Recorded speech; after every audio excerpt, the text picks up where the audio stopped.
வணக்கங்க. ஸ்ரீ கிருஷ்ணா ஜோதி நிலையத்திலிருந்து ஈரோடு ஜோதிடர் முனியாண்டி. நம்ம தினம் ஒரு ஜாதகம் அப்படின்னு பிறக்க போற குழந்தைகளுக்கு ஜாதக விளக்கங்களை கொடுத்துட்டு இருக்கோம். இப்போதைக்கு நம்ம பார்க்கக்கூடியது 18/1/2026 பிறக்கக்கூடிய குழந்தையின் ஜாதக பலன்களை பார்க்கலாங்க. சரிங்களா? விசுவாவசு வருடம் தை மாசம் 4ஆம் தேதி குழந்தை பிறக்குதுங்க. ஞாயிற்றுக்கிழமை அன்னைக்கு குழந்தை பிறக்குது.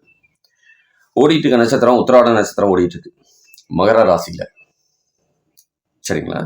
சந்திராசிரமம் அமையக்கூடியது சிம்ம ராசி சந்திராசிரமம் அமையும். நட்சத்திர நாம எழுத்துக்கள் என்னென்ன வைக்கலாம் பிள்ளைக்கு பேரா அப்படின்னா பே போ ஜா ஜி இந்த பெயர் நாமம்லாம் தாராளமாக வைக்கலாம். பே போ ஜா ஜி இந்த பெயர் நாமம். திதின்னு பார்த்தோம்னா அன்னைக்கு ஓடிட்டு இருக்குது, அமாவாசை திதி ஓடிட்டு இருக்குங்க.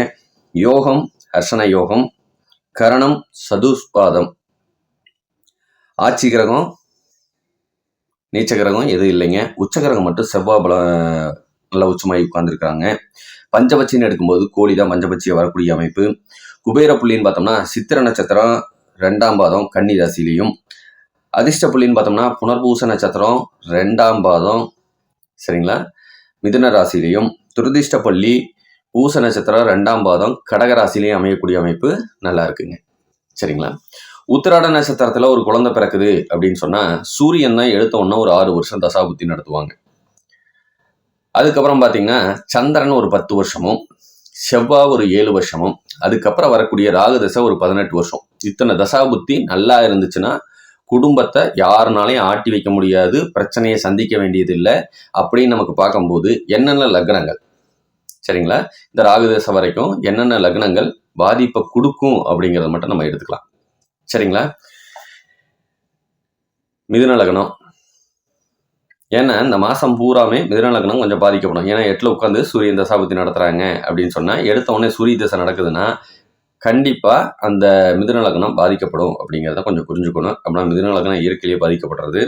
அடுத்தது பார்த்தீங்கன்னா கடகம் சிம்மம், இந்த 3 லக்னங்கள் பாதிக்கப்படும். அது மட்டும் இல்லாமல் இன்னும் 3 லக்னமும் பாதிக்கப்படும். ஏன்னா ராகு தோஷம் வந்துச்சுன்னா அந்த தசாபுத்தியும் பிரச்சனை பண்ணும் ராகு தசை அப்படிங்கிறதுனால. மகரம் கும்பம் மீனம் இந்த 3 லக்னமும் பாதிக்கப்படும்.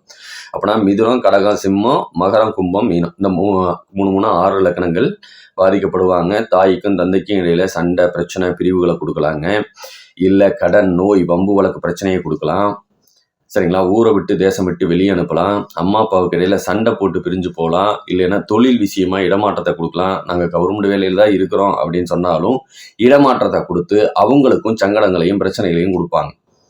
அப்போனா இந்த காலம் பூரா பார்த்தீங்கன்னா பிரிவியை சந்திக்க வேண்டிய சூழ்நிலையோ, வேண்டாத கெட்ட பேரை சந்திக்க வேண்டிய சூழ்நிலையோ, கடன் நோய் நொடியில் போய் மாட்டக்கூடிய அமைப்போ இது எல்லாமே இந்த 6 லக்னங்கள் கொடுக்கும் அப்படிங்கிறத புரிஞ்சுக்கோங்க. சரிங்களா? அடுத்து வர குரு தசைக்கும் பார்த்தீங்க அப்படி சொன்னோம்னா அது பெருசாக பாதகம் பண்ணல அப்படிங்கிற காரணத்தினால அவரும் அங்கேயே மிதுன லக்னத்தில் உட்கார்ந்துருக்கிறதுனாலையும் அந்த தசையை பற்றி நமக்கு கவலை இல்லைங்க. ஓரளவுக்கு அது பாதிப்புலேருந்து விளக்கும் அப்படிங்கிறதையும் புரிஞ்சுக்கலாம். சரிங்களா? சரி, இது பிறக்கிற குழந்தைகளுக்கு நாடி முறைப்படி எப்படி பலன்களாக இருக்குது, அதாவது நோய் நொடி எப்படி இருக்குது, அம்மா அப்பா எப்படி இருப்பாங்க அப்படிங்கிறதையும் அவங்க ஜாதக ரீதியாகவே உண்டான பலனை நாடி முறைப்படி நம்ம ஒன்று பார்த்துருவோம். கண்ணில் இடது கண் பாதிக்கப்படுங்க, செரிமான கோளாறு பிரச்சனை வரும். இப்போ ஒரு பெண் குழந்தை பிறக்குதுன்னு வச்சுக்கோங்க, அதுக்கு என்னென்ன பலன்கிறத நம்ம சொல்லிடலாம். கர்ப்பப்பை சம்பந்தப்பட்ட பிரச்சனை பின்னாடி இந்த பெண் குழந்தைக்கு ஏற்படும். இப்பயே அம்மாவுக்கு ஏற்படுத்தக்கூடிய அமைப்பையும் செய்யுங்க. செரிமான கோளாறு பிரச்சனை குழந்தைகளுக்கு கொடுத்துட்டு இருக்கலாங்க. கண்ணில் இடது கண் பாதிக்கப்படலாம். இந்த தோல் பிரச்சனை நரம்பு சம்பந்தப்பட்ட பிரச்சனையும், ஸ்கின் டிசீசஸ் வரக்கூடிய அமைப்பும், காதலில் தோல்வியையும், தாய்மாமனுக்கு சட்ட சிக்கல்களை ஏற்படுத்தக்கூடிய அமைப்பும் இது எல்லாமே கொடுத்துருங்க. சரிங்களா? அடுத்தது தந்தை வழி சொத்துக்கள் பின்னாடி பயன்படக்கூடிய அமைப்பும் சரிங்களா அது யார் பெண் பிள்ளைக்கே பயன்படக்கூடிய அமைப்பும். அப்போனா அங்கே ஆண் வாரிசுகள் தடை பண்ணி வச்சிருவாங்க அப்படிங்கிறதையும் எடுத்துக்கலாம். சில சமயம் பார்த்தீங்கன்னா இந்த செவ்வாய் உச்சமாகி உட்கார்ந்துருக்கிறதுனால சொத்து பத்துக்களை சேர்த்தக்கூடிய அமைப்பும் ஏற்படுத்திடுவாங்க அப்படிங்கிறதையும் புரிஞ்சுக்கலாம். இளமையில வறுமையை மட்டுமே சந்திக்க வேண்டிய சூழ்நிலையும் சில சமயம் இந்த கொடுக்குங்க செவ்வாய் உச்சமாகி உட்கார்ந்துருக்கிறதுனால. சரிங்களா? அப்போனா தந்தை ரொம்ப கஷ்டப்படுவாங்க அப்படிங்கிற காரணத்தினால தான் முடிஞ்ச வரைக்கும் நல்ல லக்னமாக இருந்ததுன்னா அந்த பாதிப்புலேருந்து விலக்கி கொடுப்பாங்க அப்படிங்கிறதையும் நம்ம புரிஞ்சுக்கணும். சரிங்களா? பிள்ளை அதிகாரத்துக்கு சொந்தக்காரியாகவும் தலைக்கணம் பிடிச்ச பிள்ளையாகவும் ஒற்றை தலைவலி சம்பந்தப்பட்ட பிரச்சனையை கொஞ்சம் அனுபவிக்க வேண்டிய பிள்ளையாகவும் இருப்பாங்க அப்படிங்கிறதையும் எடுத்துக்கலாம். சில சமயம் கண்ணாடி போட வேண்டிய சூழ்நிலை கொடுக்கும், அது ஒற்றை தலைவலியிலேருந்து பிரச்சனையிலேருந்து விலக்கு கொடுக்கும் அப்படிங்கிறதையும் நம்ம எடுத்துக்கலாம். வேண்டாத கெட்ட பேரை சந்திக்கக்கூடிய அமைப்பு பின்னும் பிறவும் ஏற்படும் அப்படிங்கிறதையும் புரிஞ்சுக்கோங்க. சரிங்களா? பிரம்மகத்தி தோஷம் இருக்கிறதுனால சம்பாத்தியம் தந்தைக்கு பயன்படாது, இல்லைன்னா கஷ்டப்பட வேண்டிய சூழ்நிலையை அதுதான் கொடுக்கறது. இது இயற்கையில் என்ன லக்னத்தில் போட்டாலும் இந்த கொஞ்சம் மாற்றம் கொடுக்கணும் அப்படின்னா வீட்டில் பசுமாடு வளர்த்தனா அந்த பிரச்சனையிலேருந்து விலக்கு கொடுக்கும். மகாபாரத கதையை கேளுங்க, அதுவும் பிரம்மகத்தி தோஷத்துலேருந்து விலக்கு கொடுக்கக்கூடிய அமைப்பு. சரிங்களா? நர்சிங் சம்மந்தப்பட்டது படித்தாங்கன்னா நல்லா இருப்பாங்க. நர்சிங் சம்மந்தப்பட்டது, அதுக்கப்புறம் ஆசிரியர், சிறந்த ஆசிரியராகவும் இருப்பாங்க அப்படிங்கிறத புரிஞ்சுக்கலாம்.